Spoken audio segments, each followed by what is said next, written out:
America, Israel, Europe എന്നിവയുമായി രാജ്യം പൂർണ്ണ തോതിലുള്ള യുദ്ധം നേരിടുകയാണെന്ന് ഇറാൻ പ്രസിഡന്റ് മസൂദ് പെസഷ്കിയാൻ പരമോന്നത നേതാവായ ആയത്തുള്ള അലി ഖമേനിയുടെ ഔദ്യോഗിക വെബ്സൈറ്റിന് നൽകിയ അഭിമുഖത്തിലാണ് മസൂദ് പെസഷ്കിയാൻ ഇക്കാര്യം വ്യക്തമാക്കിയത്.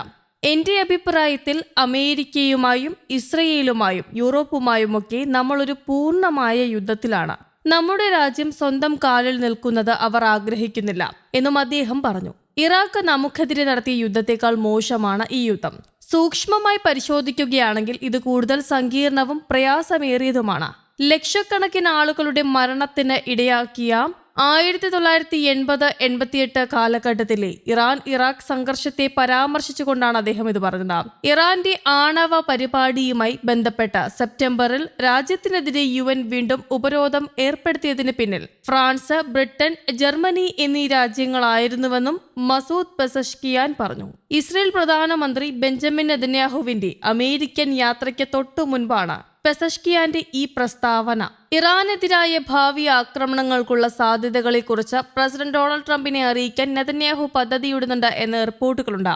ഇസ്രയേലും ഇറാനും തമ്മിൽ ജൂണിൽ 12 ദിവസം സംഘർഷം നിലനിന്നിരുന്നു. ഇറാനിലെ സൈനിക ആണവ കേന്ദ്രങ്ങളിലും ജനവാസ മേഖലകളിലും ഇസ്രയേലിൽ നടത്തിയ ആക്രമണങ്ങളാണ് സംഘർഷത്തിന് ഇടയാക്കിയത്. അതേസമയം പലവിധ കാരണങ്ങൾ ചൂണ്ടിക്കാട്ടിക്കൊണ്ട് വെടിനിർത്തൽ രണ്ടാം ഘട്ടം തടസ്സപ്പെടുത്താനുള്ള ഇസ്രയേൽ നീക്കങ്ങൾക്ക് തിരിച്ചടിയാണ് ഇപ്പോൾ നേരിടുന്നത്. ഇസ്രയേലിന്റെ ശക്തമായ എതിർപ്പിനിടയിലും ഗാസയിൽ രണ്ടാം ഘട്ടം വെടിനിർത്തൽ യാഥാർത്ഥ്യമാക്കാൻ അമേരിക്കൻ നീക്കം ശക്തമാകുകയാണ്. ജനുവരിയിൽ തന്നെ രണ്ടാം ഘട്ട വെടിനിർത്തൽ നടപ്പിൽ വരുത്താൻ അമേരിക്ക തീരുമാനിച്ചതായി US, ഇസ്രയേൽ മാധ്യമങ്ങൾ റിപ്പോർട്ട് ചെയ്തു. ഇസ്രയേൽ പ്രധാനമന്ത്രി ബെഞ്ചമിൻ നെതന്യാഹുവിന്റെ US സന്ദർശന വേളയിൽ പ്രസിഡന്റ് ഡൊണാൾഡ് ട്രംപ് രണ്ടാം ഘട്ട വെടിനിർത്തൽ സംബന്ധിച്ച പ്രഖ്യാപനം നടത്തും എന്നാണ് സൂചന. ഗാസയിലെ ഇടക്കാല സർക്കാർ, അന്താരാഷ്ട്ര സുരക്ഷാ സേനയുടെ വിന്യാസം എന്നിവ സംബന്ധിച്ച വിശദാംശങ്ങളും ട്രംപ് പ്രഖ്യാപിക്കുമെന്ന് ഇസ്രയേൽ മാധ്യമങ്ങൾ റിപ്പോർട്ട് ചെയ്തു.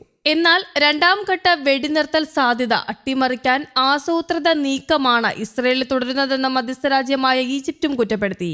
ഗാസയിൽ വെടിനിർത്തൽ നിരന്തരം ലംഘിക്കുന്ന ഇസ്രയേൽ നീക്കം ഇതിന്റെ തുടർച്ചയാണെന്നും ഈജിപ്ത് ചൂണ്ടിക്കാട്ടി.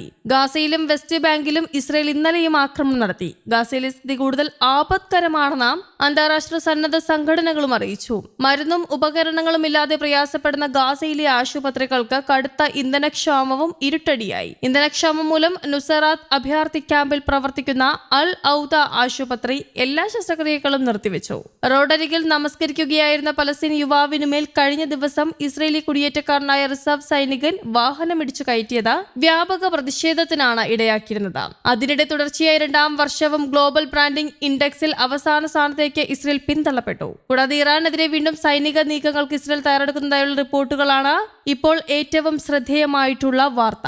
ഇറാൻ തങ്ങളുടെ ബാലിസ്റ്റിക് മിസൈൽ പദ്ധതിയുടെ വ്യാപ്തി വർദ്ധിപ്പിക്കുന്നതിനെക്കുറിച്ചും ഈ ഭീഷണിക്കെതിരെ നടപടിയെടുക്കേണ്ടതിന്റെ ആവശ്യകതയെക്കുറിച്ചും US പ്രസിഡന്റ് ഡൊണാൾഡ് ട്രംപിനെ ധരിപ്പിക്കാനുള്ള നീക്കത്തിലാണ് ഇസ്രയേൽ പ്രധാനമന്ത്രി ബെഞ്ചമിൻ നെതന്യാഹുവെന്ന് US മാധ്യമമായ NBC ന്യൂസ് റിപ്പോർട്ട് ചെയ്തു.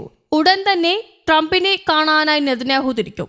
ഇറാൻ തങ്ങളുടെ ബാലിസ്റ്റിക് മിസൈൽ ഉൽപാദനം വർദ്ധിപ്പിക്കാനുള്ള ശ്രമങ്ങളിലാണെന്ന ഇസ്രയേലി ഉദ്യോഗസ്ഥർക്കിടയിൽ ആശങ്ക വർദ്ധിച്ചു വരികയാണ്. ഇതിനെക്കുറിച്ച് ട്രംപിനെ അറിയിക്കാനും ഇറാനെ വീണ്ടും ആക്രമിക്കാൻ പ്രേരിപ്പിക്കാനും കൂടിയാണ് നെതന്യാഹുവിന്റെ കൂടിക്കാഴ്ച എന്ന തരത്തിലും റിപ്പോർട്ടുകളുണ്ട്. ഈ വർഷം ആദ്യം ഇറാനും ഇസ്രയേലും തമ്മിൽ നടന്ന യുദ്ധം ഏകദേശം 2 ആഴ്ചയോളമാണ് നീണ്ടുനിന്നത്. കനത്ത നാശനഷ്ടമാണ് ഇരു രാജ്യങ്ങൾക്കും ഉണ്ടായത്. ഇതിനിടെ ഡിസംബർ അവസാനത്തോടെ തന്റെ ഫ്ലോറിഡയിലെ റിസോർട്ടിൽ വെച്ച് ബെഞ്ചമിൻ നെതന്യാഹു തന്നെ സന്ദർശിക്കാൻ സാധ്യതയുണ്ടെന്ന് US പ്രസിഡന്റ് ഡൊണാൾഡ് ട്രംപ് സ്ഥിരീകരിച്ച് രംഗത്തെത്തിയിരുന്നു.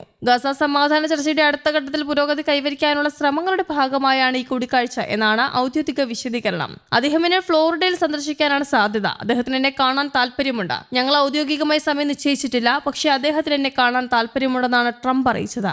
News desk, Kerala Kaumudi.